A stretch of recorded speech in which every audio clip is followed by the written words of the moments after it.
ሰላም ጤና ይስጥልኝ ለማታውቁኝ ዳዊት እባላለሁ። ዛሬ ላይ ለኔ በጣም ትልቅ ቀን ነው። ምክንያቱም ለረጅም ጊዜ ሳስበው ይሆንልኛል አሳካዋለሁ ስለው የነበረው የዩቲዩብ አካውንት ዛሬ ላይ ከፍቼ ብቅ ብያለሁ። ጭንቀቴን ፍርሃቴን አስወግጄ ወደ እናንተ ቀርቤያለሁ ማለት ነው።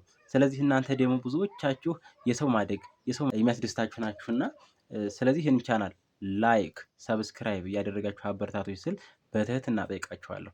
እናንተም ደግሞ ነገ የሶሻል ሚዲያ ሰዎች ሆናችሁ እናንተም በዩቲዩብ መጥታችሁ የእናንተን አካውንት ላይክ ሰብስክራይብ አድርጌ እንደምመልስላችሁ እርግጠኛ ነኝ፣ አልጠራጠርም።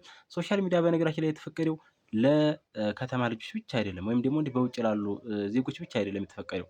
የገጠር ልጅም ሆን ከየትም እንነሳ ከየትም ስልካችንን ተጠቅመን ዩቲዩብን መስራት እንችላለን። የተለያዩ ሶሻል ሚዲያዎችን መስራት እንችላለን። ግን እኛ ምንድነው ፍርሃት አለብን። ለምን? ያንን ፍርሃታችንን ማስወገድ አለብን። እኔ ዛሬ ላይ እንግዲህ ጭንቀቴን ሰብሬ ወደ እናንተ መጥቻለሁ። እናንተም ደግሞ ያንን ፍርሃታችሁን አስወግዳችሁ ወደ ዩቲዩብ እንዲሁም የተለያዩ ሶሻል ሚዲያዎችን ለመስራት ዝግጁ ሁኑ።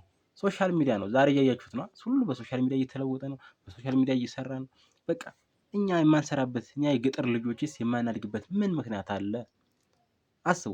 ብዙ ዩቲዩበሮችን ብታነሱልኝ ከትንሽ ነገር ተነስተው ነው ትልቅ ነገር የደረሱት። ለምን? ጠንክረው ይሰራሉ፣ ፍርሃታቸውን አስወግደዋል ማለት ነው። እኔ ደግሞ ከትልልቅ ዩቲዩበሮች ምክርን ተቀብያለሁ፣ ትምህርቶችን ወስጃለሁ። ከዚያ በፊት ግን ወደ ቀጣይ የማቀርብላችሁ ይሆናል እንጂ ይህን ዩቲዩብ ከመክፈቴ በፊት ብዙ ጫና ደርሶብኛል። ያንን ጫና ደግሞ ምን እንደነበረ ወደፊት እገልጽላችኋለሁ። እና ይህን ቻናል ድሪም አንድ ቲዩብ ነው። ላይክ ሰብስክራይብ እያደረጋችሁ አብራችሁ ከጎኔ ሆኑ። አመሰግናችኋለሁ እስካሁን ስላዳመጣችሁ። ሰላማችሁ ይብዛልኝ።